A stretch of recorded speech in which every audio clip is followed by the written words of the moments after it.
अब एक काम करते, वो सवाल देख लेते जो लास्ट सेशन में उस बच्चे ने डाउट के लिए बोला था, बोले गुरुदेव ये वाला सवाल नहीं है, ये सवाल लास्ट सेशन में हम लोगों ने लास्ट में क्लियर करा था। आखिरी क्वेश्चन ये था आपके डे 5 वाले सेशन। इन्होंने बोला एक परिवार 25 किलोग्राम चावल और 9 किलोग्राम गेहूं की खपत करने में 350 रुपए खर्चा कर। एक जो परिवार है वो 350 रुपए टोटल खर्च कर रहा है, ये कहना है। चलो एक बार समझते हैं जरा। यहां पर मैंने रख लिया एक परिवार है, 350 रुपए गेहूं और चावल पर इनका बजट है। बोले हम सर इतना रुपए खर्चा करेंगे गेहूं और चावल पर, ठीक है। अब इसके बाद में इन्होंने हमसे बोला है कि ये आदमी 25 किलोग्राम चावल और 9 किलोग्राम गेहूं खरीदता है। इन 350 रुपए में ये 25 केजी राइस, 25 केजी राइस और वहीं पर 9 केजी गेहूं इतना परचेज कर रहे थे। ये इनकी पहले की बात रही। ओके, कोई समस्या वाली बात नहीं। यहां पर इन्होंने कुछ जानकारी और दी है कि चावल का जो प्राइस है ना मेरे भाई, चावल का प्राइस गेहूं के प्राइस का 20%। अब 20% करना है तो हमें 1/5 मतलब 5 से डिविजिबल चाहिए। तो गेहूं का प्राइस हमें ऐसा मानना रहेगा जो 5 से डिविजिबल भी हो। तो हमने क्या किया मेरे भाई, गेहूं का प्राइस यहां से हम कितना मान ले, बोले सर 5 रुपए मान। यही तो आप कहते हो कि गेहूं का प्राइस कितना मान लिया जाए, बोले 5 रुपए मान लो, राइट। तो चावल का प्राइस कितना हो जाएगा, आप कहोगे सर जी चावल का प्राइस हो जाएगा 1। जरा मेरे भाई यहां से एक बार पता करो कि कितना बजट बन रहा था।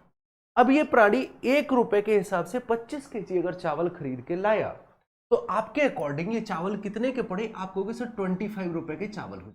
मैंने कहा ठीक है। गेहूं के बारे में क्या जानकारी है, बोले सर गेहूं 5 रुपए केजी था, 9 केजी ये लोग खरीद रहे थे, तो 9 पंचू 45 रुपए गेहूं। तो तुम्हारे हिसाब से टोटल सामान कितने का खरीदा गया, आप कहोगे सर 70 रुपए का। लेकिन सवाल तो कह रहा है कि 350 रुपए में खरीदे गए। आपके हिसाब से 70 जरूर बन रहा है, लेकिन सवाल के हिसाब से 350 बन रहा है। इसका मतलब 1 बराबर 5 की हो जाएगा या नहीं, 1 बराबर 5 की। आपका एक सवाल के 5 रुपए के बराबर है। इसका मतलब जो आपने चावल का प्राइस 1 रुपए माना था वो एक्चुअल में 1 नहीं, वो एक्चुअल में कितना है, 5 रुपए है।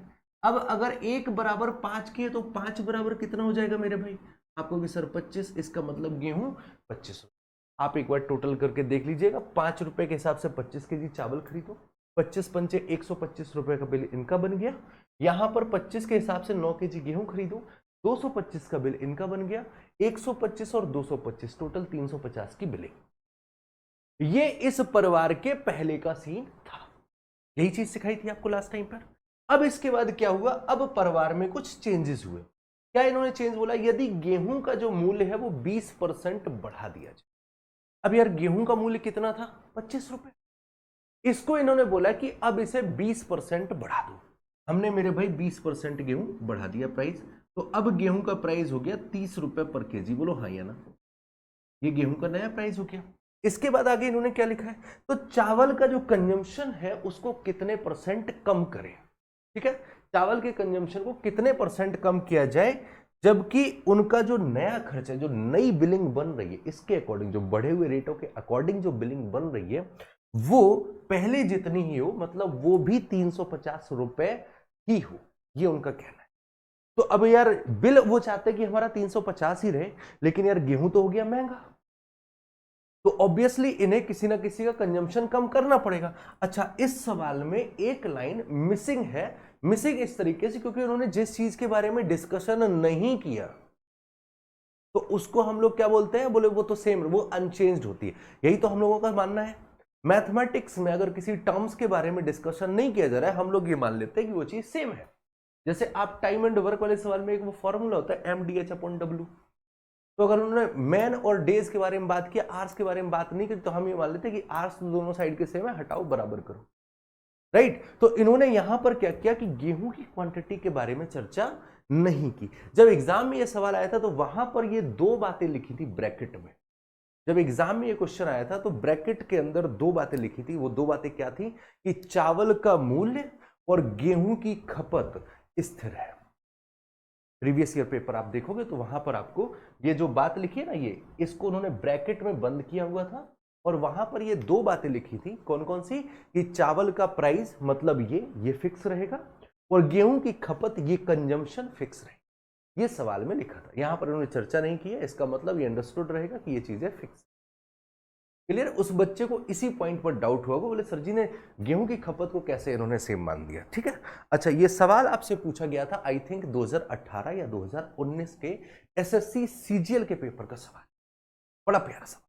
ठीक है, चलो अच्छा अब यहां पर क्या रहा है, अब यार अपने पास कंजम्पशन तो उतना ही है, कितना है, बोले सर 9 kg वीट का है, 9 kg वीट हमें चाहिए। अब मेरे भाई एक बात बताइए, आपका यहां पर 30 रुपए किलो गेहूं हो चुका है, 9 रुपए के हिसाब 9 kg आपको गेहूं खरीदना है, इसका मतलब कितना रुपए यहां पर कंज्यूम हो गया, आपको सर 9 × 27 270 रुपए हमारे गेहूं खरीदने में खर्चा हो गए। और सवाल ने पहले ही कह रखा है कि जो बिल है वो पहले जितना ही होना चाहिए, मतलब बिल 350 रुपए ही रहना चाहिए, बिल 350 रुपए ही रहेगा, 270 खर्च कर चुके मेरे भाई। इसका मतलब क्या हुआ, इसका मतलब बचा हुआ कितना, बोले 80 रुपए, 80 रुपए बाकी बचे। ये 80 रुपए आप खर्च करोगे चावल को खरीदने में, इन 80 रुपए को यूज किया जाएगा चावल को खरीदने में, और चावल का प्राइस वो पहले ही बोल चुका कि फिक्स है भाई, बदलेगा नहीं, वो 5 रुपए ही रहना है। तो 5 रुपए के हिसाब से अगर 80 रुपए में कितने चावल खरीदे गए, आपका रिप्लाई हो जाएगा 16 kg। मतलब दूसरी सिचुएशन में चावल जो खरीदे जा रहे हैं वो 16 kg खरीदे जा रहे हैं, पहले हम लोग 25 kg खरीद रहे थे। तो सवाल ने यह पूछा है कि चावल का जो कंजम्पशन है वो कितने % कम हो गया। अब चावल का कंजम्पशन पहले 25 kg था, अब 16 kg बचा है, तो पहले ये पता करो कम कितना हो गया, कम कितना हो गया। तो अगर आप यहां से निकाल रहे हो कि कितना कम हो गया, तो 25 में से 16 अगर देखा जाए तो 9 kg कम हो गया। कितने से कम हुआ है, बोले 25 से कम हुआ है, इंटू 100। तो चावल का जो कंजम्पशन है, सॉल्व कर जाओगे 9 चौको 36% चावल का कंजम्पशन कम हो गया। यही इस सवाल का आंसर था, ऑप्शन सेकंड। ये एक डाउट क्वेश्चन था, मतलब उस बच्चे को थोड़ा बहुत कुछ समझ में नहीं आएगा। आई थिंक अब डिजाइन बदल दी मैंने, अब समझ में आ जाएगा। ठीक है, चलो आगे बढ़ लेते हैं।